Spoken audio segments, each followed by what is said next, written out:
بسم اللہ الرحمن الرحیم۔ السلام علیکم۔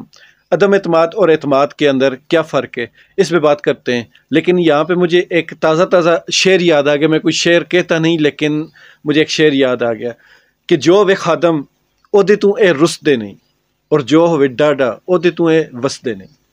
تو یہ حقیقت بھی ہے کہ اس ملک میں جب عمران خان کی حکومت تھی، تب ان کے خلاف عدم اعتماد کی جو تحریک ہے وہ چلائی گئی، اور وہ کامیاب بھی ہوگی۔ اور پاکستان کی ہسٹری میں پہلی بار ایسا ہوا کہ کسی بھی وزیر اعظم یا حکومت کے خلاف عدم اعتماد کی تحریک کامیاب ہوگی۔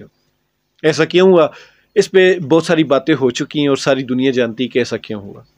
لیکن آج جو اعتماد کا ووٹ لیا گیا شہباز شریف کی طرف سے، یہ اس میں جو فرق ہے، جو بات ہضم نہیں ہو رہی، اسی پر آج بات کریں گے۔ عمران خان کے جب خلاف عدم اعتماد کی تحریک آئی تھی، ووٹ لینے کے لیے کہا گیا تھا، تو انہوں نے ایک ہی وجہ رکھی تھی کہ عمران خان نے اس ملک کو تباہ کر دیا، اس ملک میں مہنگائی اتنی زیادہ کر دی کہ غریب عوام کا جینا دوبر ہو گیا، غریب عوام لٹ گئے، برباد ہو گئے، وغیرہ وغیرہ۔ اس طرح کی بہت ساری انہوں نے باتیں کی تھی، اور انہوں نے یہ بھی کہا تھا کہ عمران خان نے پاکستان کو دنیا میں اکیلا چھوڑ دیا، پاکستان دنیا میں تنہا رہ گیا۔ اور ایسی بہت ساری چیزیں تھی کہ عمران خان نے کشمیر بیچ دیا، عمران خان نے قومی سلامتی کو بیچ دیا، عمران خان نے اسرائیل کو منظور کر لیا، عمران خان نے اسرائیل کے ساتھ روابط بڑھا دیے، اور وقت نے ثابت کیا کہ یہ ساری چیزیں جھوٹ تھیں۔ اور جو یہ چیزیں خود کر رہے تھے وہی آج حکومت میں یا انہی کی طرف سے یہ حکومت بنائی گئی ہے۔ تو اس کے برعکس آج جب شہباز شریف نے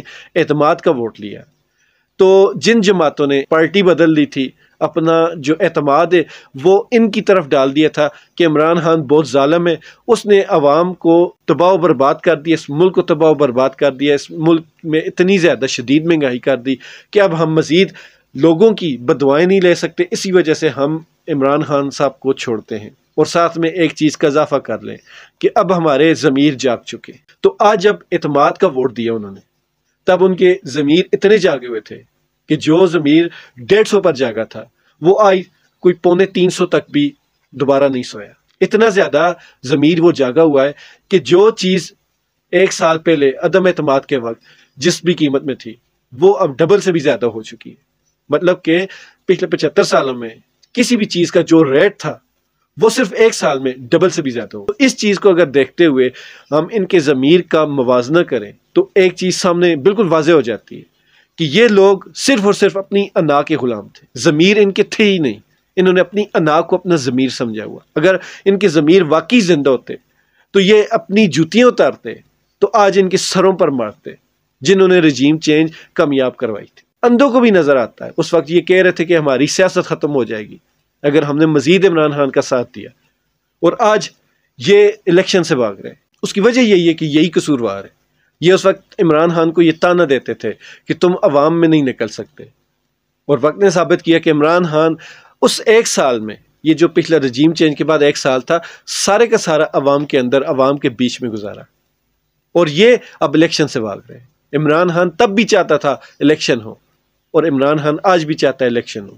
یہ تب بھی الیکشن سے بھاگے تھے، یہ آج بھی الیکشن سے بھاگے ہیں، اور یہ خود کو شیر بھی کہتے ہیں، یہ خود کو بہادر بھی کہتے ہیں، اور یہ خود کو سب سے بڑا سیاستدان بھی کہتے ہیں، اور یہ خود کو مقبول ترین لیڈر بھی کہتے ہیں۔ در فٹے منہ تہاڈا، آخر کب تک آپ الیکشن سے بھاگیں گے؟ ایک نہ ایک دن تو آپ نے الیکشن میں آنا ہے، اور یہ جو کچھ بھی اس حکومت میں ہو رہا ہے، یہ پلٹ کر آپ کی طرف آنا ہے۔ پھر آپ دیکھیے گا، آپ یاد رکھیں گے، آپ کی چیخیں سننے والا کوئی بھی نہیں ہوگا۔ کیوں کہ آج آپ نے جو ظلم اس قوم کے اوپر، اس قوم کے جو حقیقی لیڈر ہیں ان کے اوپر آپ نے ڈھائے ہیں، یہ کل لوٹ کر آئیں گے۔ یہ دنیا کا اصول ہے، جو بھی آپ بوئیں گے وہی آپ کاٹیں گے۔ تو عنقریب یہ فصل پک کر تیار ہونے والی ہے، آپ بس اپنے کاٹنے کی تیاریاں شروع کریں۔ اللہ تعالیٰ اس ملک کا اور ہم سب کا حامی و ناصر ہو۔